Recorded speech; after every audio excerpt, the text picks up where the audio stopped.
Hello guys, I am Kailash sir. आज हम अपनी इस क्लास में बात करेंगे फ्यूचर परफेक्ट टेंस होता क्या है, कि फ्यूचर परफेक्ट टेंस का प्रयोग कहाँ पर होता है और फ्यूचर परफेक्ट टेंस होता क्या है। बात करें, ये जो फ्यूचर परफेक्ट टेंस होता है या भविष्य में दो कार्यों के होने की कल्पना की जाती है। इस वाक्य में जो फ्यूचर परफेक्ट टेंस होता है, इसमें भविष्य काल में दो कार्यों के होने की कल्पना की जाती है, कि मतलब भविष्य में दो कार्य हो रहे हैं साथ साथ, और इन वाक्यों में एक कार्य पहले और दूसरा बाद में होता है। जो कार्य पहले हो उसे फ्यूचर परफेक्ट टेंस और जो कार्य बाद में हो उसे किस में करेंगे, उसको हम प्रेजेंट इंडेफिनिट टेंस में करेंगे। किसमें? जो कार्य पहले हो उसे फ्यूचर परफेक्ट टेंस में और जो बाद में हो उसे प्रेजेंट टेंस में किया जाता है। और इनकी पहचान बताए तो इन टेंसों की पहचान कैसे करेंगे, तो इन वाक्यों के क्रिया के अंत में हमने जितने भी हमारे बताए हैं टेंस, जितने भी हमने बताए उनमें बताया है कि क्रिया के अंत में हमको देखना चाहिए, ना कि वाक्य के अंत में देखना चाहिए। किसके? क्रिया के अंत में क्या लगा है। बात करें इन वाक्यों के क्रिया के अंत में चुकेगा, चुकेगी, चुकेंगे, चुकूंगा आदि शब्द लगे होते हैं, उन्हें क्या कहेंगे? फ्यूचर परफेक्ट टेंस कहेंगे। और इनमें साथ साथ दो कार्य दिए होते हैं। जैसे मैं बात करूं, वह 10 बजे से पूर्व, 10 बजे से पूर्व खाना खा चुकेगा। क्या है? वह 10 बजे से पूर्व खाना खा चुकेगा। अभी मतलब 10 नहीं बचे हैं, एक इमेजिनेशन की जा रही है कि 10 बजे से पहले वो खाना खा चुकेगा। केवल अभी 10 तो बचे नहीं है, लेकिन उससे पहले इमेजिनेशन मतलब कल्पना की जा रही है कि वो खाना खा लेगा। तो इसी प्रकार जब इनको बनाएंगे तो इसका जो अफर्मेटिव सेंटेंस है, सबसे पहले हम सब्जेक्ट और विल हैव या शैल हैव हेल्पिंग वर्ब का प्रयोग करेंगे, फिर मेन वर्ब की थर्ड फॉर्म का प्रयोग, फिर ऑब्जेक्ट, फिर फुल स्टॉप। निगेटिव की बात करें तो पहले सब्जेक्ट, विल या शैल, फिर नॉट या नेवर, फिर हैव और मेन वर्ब की third form object. Interrogative sentence की बात करें तो इंटरोगेटिव सेंटेंस में जो फर्स्ट टाइप होता है उसमें सबसे पहले will, shall, subject, have plus main verb की थर्ड फॉर्म या अदर वर्ड का प्रयोग करेंगे। ठीक, तो उसके बाद जो सेकंड टाइप होता है उसमें सबसे पहले क्वेश्चन वर्ड, फिर विल या शैल, फिर सब्जेक्ट होता है, फिर हैव का प्रयोग करेंगे और फिर मेन वर्ब की थर्ड फॉर्म का, फिर ऑब्जेक्ट का, फिर क्वेश्चन मार्क का। एक और होता है यूज ऑफ हु। जब इसको करेंगे इसमें क्या होता है कि सब्जेक्ट होता नहीं है, सब्जेक्ट के ही विषय में पूछा जाता है कि सब्जेक्ट क्या कार्य कर रहा है। तो उसमें क्या करेंगे, पहले हु, फिर विल हैव और फिर उसके बाद मेन वर्ब की थर्ड फॉर्म होती है जो हमारी वर्ब होती है उसकी थर्ड फॉर्म लिखेंगे, फिर ऑब्जेक्ट, फिर क्वेश्चन मार्क। अब बात करेंगे जब एक ही कार्य में दो कार्य हो, जब एक ही वाक्य में जब एक ही वाक्य में दो कार्य हो, जैसे हमने पहले ही बता दिया, तो उनको कैसे करेंगे?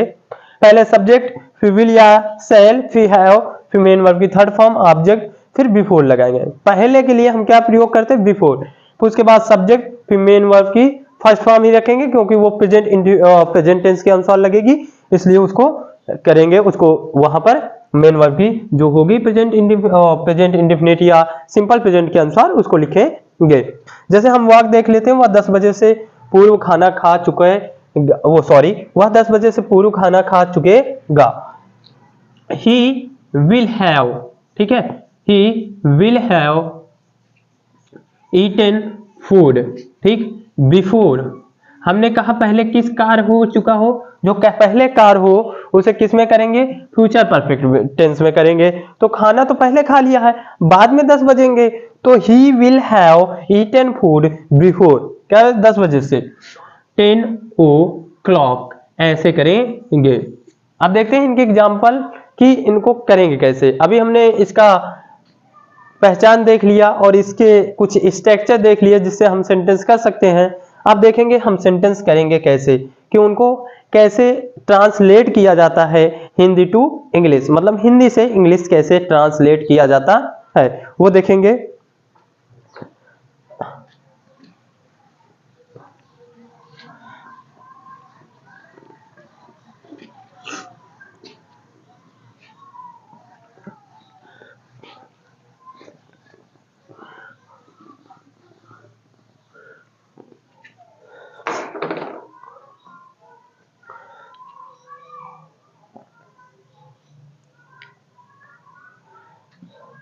जैसे देख लेते हैं, अंधेरा होने से पूर्व मैं अपने गांव नहीं पहुंच चुकूंगा। क्या है? कह रहा है कि अंधेरा होने से पूर्व मैं अपने गांव नहीं पहुंच चुकूंगा। तो इन वाक्यों को कैसे करेंगे? तो पहले इसमें हम देखेंगे कौन से कार्य की पहले इमेजिनेशन होती है, कौन से कार्य को पहले सोचा जाता है, किसकी कल्पना पहले हो रही है। अंधेरा होने से पूर्व पहले क्या हो गया है? मैं अपने घर नहीं पहुंच चुकूंगा। तो पहले ये वाला कार्य हो रहा है, इसलिए इसे फ्यूचर परफेक्ट में करेंगे। फिर ये वाला कार्य हो रहा, जो पहला वाक्य है वो बाद के हो रहा है, तो उसे किस में रखेंगे? प्रेजेंट इंडेफिनिट टेंस में रखेंगे। जैसे I shall not have, I shall not have reached my village. Okay, पहले हमने क्या कर लिया? मैं अपने गांव नहीं पहुंच चुकूंगा। I shall not have reached my village. कब नहीं पहुंच चुकूंगा? अंधेरा होने से पूर्व, मतलब पहले नहीं पहुंच चुकूंगा। Before it is dark. क्या करेंगे? It is dark. ऐसे करेंगे कि जो कार्य पहले हो, हमने बताया था कि जो कार्य पहले हो उसे फ्यूचर परफेक्ट में करेंगे। किस में करेंगे? फ्यूचर परफेक्ट टेंस में करेंगे, और उसके बाद वाले कार्य को प्रेजेंट टेंस में करेंगे। किस में करेंगे? प्रेजेंट टेंस में करेंगे। अब दूसरा वाक्य देखते हैं।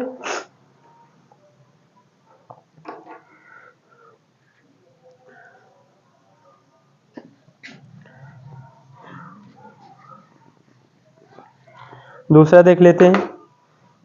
क्या तुम्हारे आने से पूर्व वह स्नान कर चुकेगा? एक क्वेश्चन सा पूछा जा रहा है। क्या? एक क्वेश्चन सा पूछा जा रहा है कि क्या तुम्हारे आने से पूर्व, मतलब तुम नहीं आ पाओगे क्या उससे पहले जो वो है, वो का मतलब कोई भी हो, राम हो, श्याम हो, ठीक है, तो वह स्नान कर चुकेगा। पूछा जा रहा है कि तुम्हारे आने से पूर्व वह स्नान कर चुकेगा। तो इसको कैसे करेंगे? पहली बात तो ये इंट्रोगेटिव फर्स्ट टाइप है, तो सबसे पहले क्या करेंगे? हेल्पिंग वर्ब को पहले लाएंगे। तो पहले ये कार्य हो रहा है, फिर उसके बाद ये कार्य हो रहा, तो पहले इसको किस में बनाएंगे? फ्यूचर परफेक्ट टेंस में बनाएंगे। तो इसको बनाते हैं, क्या लिखेंगे? सबसे पहले हेल्पिंग वर्ब विल, इसके ही के अनुसार क्या लगेगी? Will he. ठीक है, विल ही। फिर हैव, नहाना की स्पेलिंग होती बाथड। ठीक है, इतना हो गया। विल ही हैव बाथड कब? कि तुम्हारे आने से पूर्व, बिफोर यू कम, फिर क्वेश्चन मार्क। तो will he have bath before you come, क्या तुम्हारे आने से पूर्व वह स्नान कर चुकेगा। और देखते हैं इसी तरह वाक्य।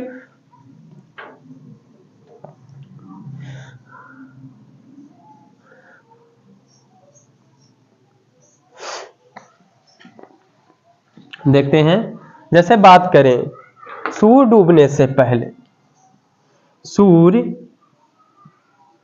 डूबने से पहले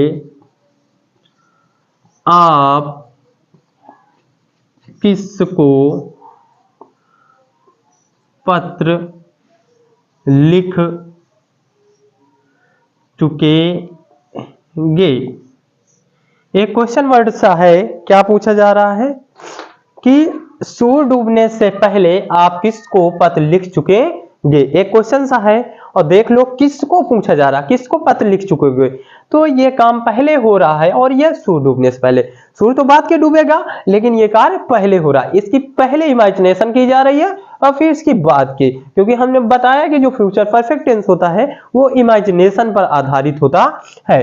तो पहले इसको करेंगे, किसको किसको के लिए हम क्या लिखते हैं, whom, फिर will, ठीक है, whom will you have, ठीक है, whom will you have right नहीं रिटेन, क्या होगा रिटेन, क्योंकि हमने बताया इसमें मेन वर्ब की थर्ड फॉर्म का प्रयोग करते हैं, रिटेन अ लेटर, कब, सूर्य डूबने से पहले, बिफोर द सन